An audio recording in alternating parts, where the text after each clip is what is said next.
Hi friends, எல்லோரும் எப்படி இருக்கீங்க? நல்லா இருப்பீங்க. பேசும் கிரகங்களிலிருந்து உங்கள் நித்யா ராஜேந்திரன். நீங்கள் பெரிய ஆள் அப்படின்னு எல்லோரும் சொல்கிற அந்த கௌரவம் இருக்குது இல்லையா, அந்த அந்த ஒரு போதை இதுதான் இந்த இடத்துல தான் நம்ம தடுமாறாமல் இருக்கணும் அப்படின்னு சொல்லி எல்லோரும் சொல்லுவாங்க. இந்த போதையெல்லாம் கொடுத்து நம்மளை தப்பு செய்ய வச்சிரும். அதனால் இந்த இடம் வர்றப்போ நாம் சாதா ஆள், எனக்கு எந்த இதுவும் இல்லை அப்படின்னு நம்ம மனசுக்குள்ளே நம்மளே டவுன் பண்ணிக்கணும். அப்போ தான் அந்த இடத்த நம்ம கடந்து போக முடியும். இல்லை அதில் மாட்டிட்டோம் அப்படின்னா அதுக்கப்புறம் வெளியே தேவையில்லாத பேர். இளையராஜா எல்லாத்தையும் கேவலமாக பேசுகிறாரு, பேட்டி எடுக்க போகிறவங்களையெல்லாம் வேறு கேள்விகள்லாம் கேட்டு சங்கடப்படுத்துகிறாரு அப்படின்லாம் சொல்கிறாங்க இல்லைங்களா. அதெல்லாம் இந்த புகழ் போதையை கடந்து போக முடியாமல் அதில் சிக்கிக்கிறனால வர்ற பிரச்சனைகள் தான். இப்போ இந்த இது வர்றப்போ தான் அண்ணன் என்ன தம்பி என்ன யாரும் எனக்கு வேண்டாம், நானே என்னை பார்த்துக்குவேன், எனக்கே எல்லாம் தெரியும், நானே ஒரு மாஸ்டராக இருக்கப்போ எனக்கு எதுக்கு இவங்களோட உதவியெல்லாம், நீங்கள்லாம் வேண்டாம் அப்படின்னு சொல்லி வெளியே அனுப்புகிறாரு. வெளியே அவங்களுக்கு உரிய மரியாதை அவங்களுக்கு அவர் கொடுக்கல. அப்படிங்கிறப்போ அதுக்கு காரணம் என்னவாக இருக்கும் அப்படின்னு பார்த்தீங்கன்னா, லக்ன பாவத்திலேயே ஒரு 8ஆம் பாவம் இருக்கும் ஃப்ரெண்ட்ஸ். அதாவது லக்னமே லக்னம் நல்ல லக்னமாகவே இருந்தால் கூட லக்னத்தில் ஒரு 8ஆம் பாவ அதிபதி 8ஆம் பாவ தொடர்பு அப்படிங்கிறது லக்னத்திலேயே இருந்தால் தான் அவங்களுக்கு யாரும் தேவையில்லை அப்படிங்கிற ஒரு தைரியம், அது தன்னம்பிக்கை அப்படின்னு சொல்லலாம். அந்த தன்னம்பிக்கை அப்படிங்கிறது இங்கேயே போய்டும். 3, 7, 11 அப்படிங்கிற விஷயத்தில் வந்துடும். ஆனால் இது தைரியம். என்ன காசு கொடுத்தா எனக்கு வேலை செய்ய 1000 பேர் இருக்காங்க, அப்புறம் எதுக்கு இந்த கூட இவங்களெல்லாம் வச்சுக்கணும். அப்புறம் என்னுடைய புகழ் ஸ்ப்ளிட் ஆகுது இல்லையா. இப்போது அங்கே ஒரு ஆஃபீஸ் போகிறாங்க, இளையராஜா சாரை பார்க்க முடியல அப்படின்னா சரி நாங்கள் கங்கைமரன் சாரை பார்த்துட்டு போயிட்டோமா அப்படின்னு கேட்பாங்க இல்லையா. இவர் மூலியமாக அவரை ரீச் பண்ண முடியும் அப்படின்னு நினைப்பாங்க இல்லையா. அது கூட எனக்கு வேண்டாம், நீ இருந்தால் தானே உன் மூலியமாக என்கிட்ட வருவாங்க, நீ ஏன் வேண்டாம் அப்படின்னா அப்போது ரீச் பண்ணவே முடியாத ஒரு இடத்துல நான் இருக்கேன் அப்படிங்கிற ஒரு அந்த போதை, இந்த புகழ் கொடுக்குற அந்த போதை, அதனால தான் அவங்களால எதுவும் வேண்டாம் எனக்கு அப்படின்னு சொல்லி இது பண்ணுறது 8ஆம் பாவம் ஃப்ரெண்ட்ஸ். 8ஆம் பாவம் லக்ன பாவத்தில் இருந்தது அப்படின்னா அவங்க எனக்கு எதுவும் வேண்டாம், நானே என்னை பார்த்துக்குவேன் அப்படிங்கிற ஒரு மனுஷங்க வேணும் அப்படிங்கிற விஷயத்துக்கு எதிராக எனக்கு யாரும் வேண்டாம், என்னாலேயே என்னை எல்லாமே பண்ணிக்க முடியும், என்னால் என்னோட சின்ன அளவு புகழ் கூட உனக்கு போக நான் விட மாட்டேன் அப்படின்னு சொல்லி நானே எல்லாத்தையும் பண்ணிக்குவேன் அப்படிங்கிறது தான் இந்த லக்னத்தில் இருக்கிற 8ஆம் பாவம் ஃப்ரெண்ட்ஸ். அதே போல் சகோதரன் மேலே வெறுப்பை காட்டுறாரு அப்படின்னா அந்த 3ஆம் பாவமும் 11ஆம் பாவமும் இதே மாதிரி ஒரு 8 தொடர்பை வச்சுருக்கணும் ஃப்ரெண்ட்ஸ்.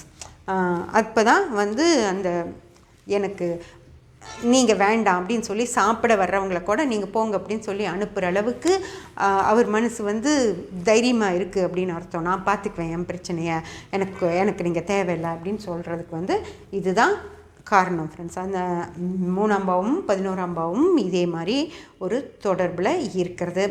அதே போல் செவ்வாய் அப்படின்றதும் 8ஆம் பாவாதிபதியோட தொடர்பில் இருக்குது அப்படின்னா எதை பற்றியும் எனக்கு கவலை இல்லை அப்படின்னு சொல்லி அர்த்தம். கூடவே ஒரு 12 இருந்துச்சுன்னா நீங்கள் வேண்டாம் அப்படின்னு சொல்லி அனுப்புறது, எனக்கு வெட்டி விடுறது அப்படின்னு சொல்லுவோம். 12ஆம் பாவம் அப்படிங்கிறது வெட்டி விடுறது அப்படின்னு சொல்லி சொல்லும். அந்த மாதிரி எனக்கு அண்ணனோ தம்பியோ உங்களுடைய சப்போர்ட்டெல்லாம் தேவையே இல்லை, என்னாலேயே நானே நின்றுட்டேன், இன்னி என்னை நீங்கள் தாங்கி பிடிக்கணும்னு அவசியம் இல்லை, எனக்கு உங்கள் சப்போர்ட் தேவையில்லை அப்படின்னு சொல்கிறது தான் அது அண்ணன் தம்பி சப்போர்ட் அப்படிங்கிற வர்றப்போ 12ஆம் பாவம் அப்படின்னு சொல்லி சொல்கிறது.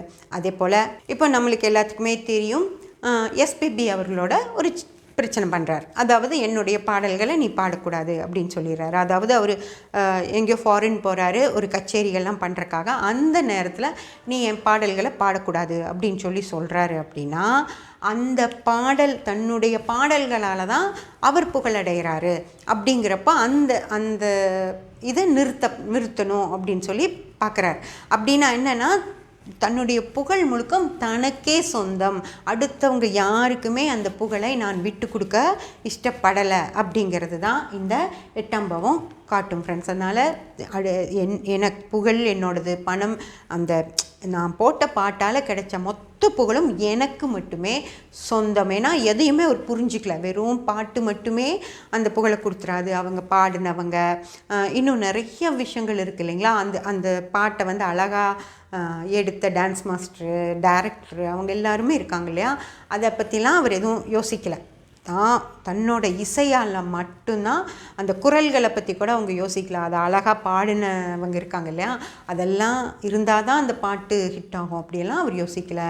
இது எல்லாமே தனக்கே உரியது அப்படின்னு சொல்லி ஒரு பேராசை அப்படின்னு தான் சொல்லணும் ஃப்ரெண்ட்ஸ். இந்த பேராசை அப்படின்னு, அந்த பேராசை தான் இந்த 8 தான் இந்த மாதிரியான ஒரு பேராசையே கொடுக்கும். ஓகேங்களா. அதே போல் இப்போ கூட வந்தது இல்லைங்களா இந்த மஞ்சுமல் பாய்ஸ், இது ஊருக்கே தெரியும், அது எல்லாத்துக்கும் தெரிஞ்சிருக்கு.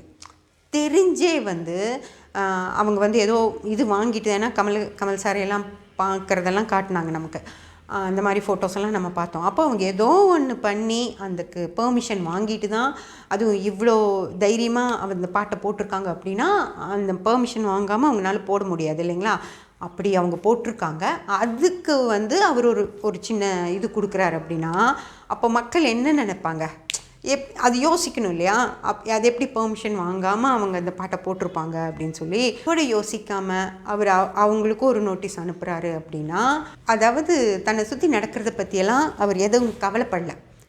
தான் என்ன நினைக்கிறோமோ அதை தான் நான் செய்வேன் அப்படின்னு சொல்லி தான் நினைக்கிறது தான் சரி, அதுதான் நடக்கணும் அப்படின்னு சொல்லி அவர் நினைக்கிறாரு அப்படிங்கிறது தான் அர்த்தம்.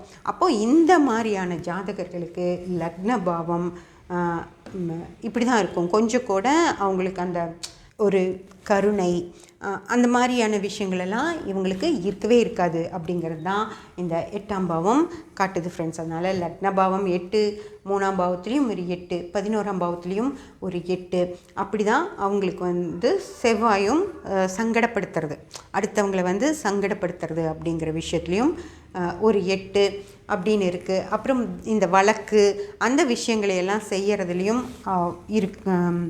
வழக்குகள் அப்படியெல்லாம் எல்லாத்து மேலே போடுறது, நீங்கள் இது பண்ணக்கூடாது அப்படின்னெல்லாம் ஆர்டர் பண்ணுறது அப்படிங்கிறதெல்லாம் பார்க்குறப்போ 6ஆம் பாவத்துலேயும் ஒரு 8, 12 அப்படிங்கிற விஷயம் இருக்கும். ஏன்னா 6ஆம் பாவம் 8 அப்படின்றது தான் செஞ்சு நான் அப்படி தான் செய்வேன்றது. அதனால் அவர் இழப்புகள், இப்போது ஒரு ஃப்ரெண்ட்ஷிப் இழந்திருப்பார் இல்லையா, இவருக்கு எஸ்பிபி அவர்களுக்கு ஒரு நோட்டீஸ் அனுப்புறது மூலமாக அவரோட ஃப்ரெண்ட்ஷிப்பை அவர் இழந்துருவார் இல்லைங்களா. இவ்வளவு காலம் ஒன்றாவே இருந்து எல்லாம் பண்ணவங்க ஃப்ரெண்ட்ஷிப்பை இழந்துருவார்.